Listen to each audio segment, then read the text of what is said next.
ಶ್ರೀಕೃಷ್ಣಾಯ ನಮಃ. ಶ್ರೀ ಗುರುಭ್ಯೋ ನಮಃ. ನಮ್ಮ ಮನಸ್ಸಿನಲ್ಲಿ ದೃಢವಾದ ನಿರ್ಧಾರವನ್ನು ಮಾಡಿಕೊಂಡೇ ನಾವು ರಾಯರ ಸೇವೆಯನ್ನು ಮಾಡಬೇಕು.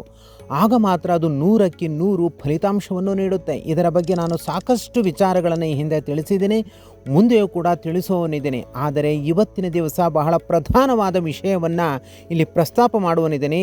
ಇದನ್ನು ನೀವು ಮನಸ್ಸಿನಲ್ಲಿ ಇಟ್ಟುಕೊಂಡು ಹಿಂದಿನ ಮುಂದಿನ ಎಲ್ಲ ವಿಷಯಗಳನ್ನು ಅರ್ಥ ಮಾಡಿಕೊಳ್ಬೇಕು. ದುರ್ಯೋಧನ ಇದ್ದ, ತಾನೇ ರಾಜಾಧಿರಾಜನಾಗಿ ಮೆರೆಯಬೇಕು, ಪಾಂಡವರನ್ನೆಲ್ಲ ಕೊಂದು ಹಾಕಿಬಿಡಬೇಕು ಅನ್ನುವಂತಹ ದೃಢವಾದ ನಿರ್ಧಾರವನ್ನು ಮಾಡಿಕೊಂಡಿದ್ದ. ಆದರೆ ಕೊನೆಗೆ ಅತ್ಯಂತ ಹೇಯವಾದ ಮರಣವನ್ನು ಹೊಂದುತ್ತಾನೆ. ಅರ್ಧಾಯುಷ್ಯದಲ್ಲಿಯೇ ಅವನ ಜೀವನ ಮುಗಿದು ಹೋಗುತ್ತೆ. ಆದರೆ ನೋಡಿ, ಪಾಂಡವರು ತಾವು ರಾಜರಾಗಿ ಮೆರೆಯಬೇಕು ಎಂಬ ಯಾವುದೇ ಆಸೆಗಳನ್ನು ಆಮಿಷಗಳನ್ನು ಬಲವಾಗಿ ಇಟ್ಟುಕೊಂಡಿರಲಿಲ್ಲ. ಹರಿ ಸಂಕಲ್ಪದಂತೆ ನಾವು ಬದುಕ್ತೀವಿ ಎಂಬ ದೃಢ ನಿರ್ಧಾರವನ್ನು ಅವರು ಮಾಡಿದರು. ಆದರೆ ಅವರು ಪೂರ್ಣವಾದ ಆಯುಷ್ಯವನ್ನು ಅನುಭವಿಸಿದರು ಹಾಗೂ ರಾಜಾಧಿರಾಜರಾಗಿ ಮೆರೆದರು. ಈ ದೃಷ್ಟಾಂತದಿಂದ ನಾವು ಇಷ್ಟನ್ನು ಸ್ಪಷ್ಟವಾಗಿ ತಿಳ್ಕೊಳ್ಬೇಕು. ನಮ್ಮ ಅಂತರಂಗಕ್ಕೆ ಅಥವಾ ಸುಪ್ತ ಮನಸ್ಸಿಗೆ ಯಾವುದೇ ಪ್ರೇರಣೆಯನ್ನು ಮಾಡುವಾಗ ಇದರ ಬಗ್ಗೆ ಎಚ್ಚರಿಕೆ ಇರಬೇಕು. ಅದೇನು ಗೊತ್ತಾ?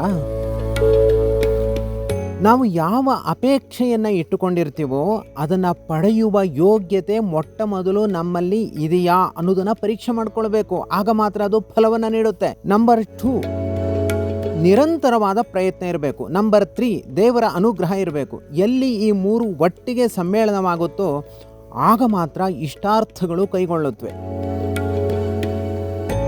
ಈ 3ರಲ್ಲಿ ಯಾವುದೇ ಒಂದು ಇಲ್ಲದೆ ಇದ್ರೂ ಕೂಡ ನಮ್ಮ ಇಷ್ಟಾರ್ಥಗಳು ಖಂಡಿತ ನೆರವೇರೋದಿಲ್ಲ. ದುರ್ಯೋಧನನ ಸ್ಥಿತಿ ಏನಾಗಿತ್ತು ಗೊತ್ತಾ? ಕೇವಲ ಬಾಹ್ಯವಾದ ಆಸೆಗಳಷ್ಟೇ ಅವನ ಮನಸ್ಸಿನಲ್ಲಿ ಇದ್ವು. ಅವನಿಗೆ ದೇವರ ಅನುಗ್ರಹನೇ ಇರಲಿಲ್ಲ ಹಾಗೂ ಅದನ್ನು ಅನುಭವಿಸುವ ಯೋಗ್ಯತೆಯೂ ತನ್ನಲ್ಲಿ ಇರಲಿಲ್ಲ.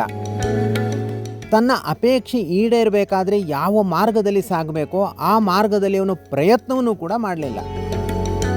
ಅವನು ಮಾಡಿದ ಎಲ್ಲ ಪ್ರಯತ್ನಗಳು ಕೂಡ ವಿರುದ್ಧ ದಾರಿಯಲ್ಲಿ ಸಾಗ್ತಾ ಇದ್ವು. ಉದಾಹರಣೆಗೆ, ನಾವು ಹಿಮಾಲಯಕ್ಕೆ ತೆರಳಬೇಕು ಅನ್ನುವಂತಹ ಸಂಕಲ್ಪ ಮಾಡಿರ್ತೀವಿ, ಆದರೆ ಉತ್ತರ ದಿಕ್ಕಿನ ಕಡೆ ಪ್ರಯಾಣವನ್ನು ಮಾಡ್ತಾ ಇರ್ತೀವಿ. ಆಗೇನಾಗುತ್ತೆ? ರಾಮೇಶ್ವರ ಸಿಗುತ್ತೆ ಹೊರತು ನಮಗೆ ಹಿಮಾಲಯ ಸರ್ವಥಾ ಸಿಗಲ್ಲ. ನಾವು ಮನಸ್ಸಿನಲ್ಲಿ ಎಷ್ಟು ಬಾರಿ ಹಿಮಾಲಯಕ್ಕೆ ನಾನು ಹಿಮಾಲಯಕ್ಕೆ ಹೋಗಬೇಕು ಅಂತ ಅಂದ್ಕೊಂಡ್ರೂ ಕೂಡ ನಾವು ಹಿಮಾಲಯನ ಮುಟ್ಟೋದೇ ಇಲ್ಲ. ಅದರಂತೆ ದುರ್ಯೋಧನನ ಸ್ಥಿತಿಗತಿಗಳು ಕೂಡ. ಈಗ ಪಾಂಡವರ ವಿಷಯದಲ್ಲಿ ಏನಾಯಿತು? ಅವರು ಬಾಹ್ಯವಾದ ಮನಸ್ಸಿನಲ್ಲಿ ಯಾವುದೇ ಬಲವಾದ ಆಮಿಷಗಳನ್ನು ಅವರು ಹೊಂದೇ ಇರಲಿಲ್ಲ.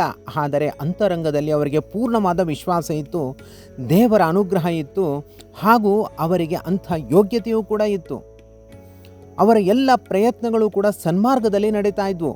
ಅದನ್ನು ಅನುಭವಿಸುವ ಯೋಗ್ಯತೆ ಸಂಪೂರ್ಣವಾಗಿ ಅವರಲ್ಲಿ ಇತ್ತು ಅನ್ನುವಂತಹ ಕಾರಣದಿಂದ ಅವರು ಗೆದ್ದರು. ದುರ್ಯೋಧನ ಬಿದ್ದ.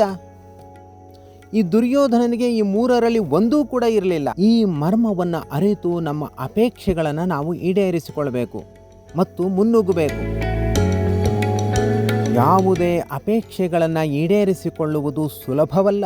ಅದರ ಮಾರ್ಗ ದೀರ್ಘವಾಗಿರುತ್ತೆ ಹಾಗೂ ಕಠಿಣವಾಗಿರುತ್ತೆ. ಈ ಸಂದರ್ಭದಲ್ಲಿ ನಮ್ಮ ಮನಸ್ಸು ನಿಷ್ಕಾಮ ಭಾವದಿಂದ ಕೂಡಿರಬೇಕು.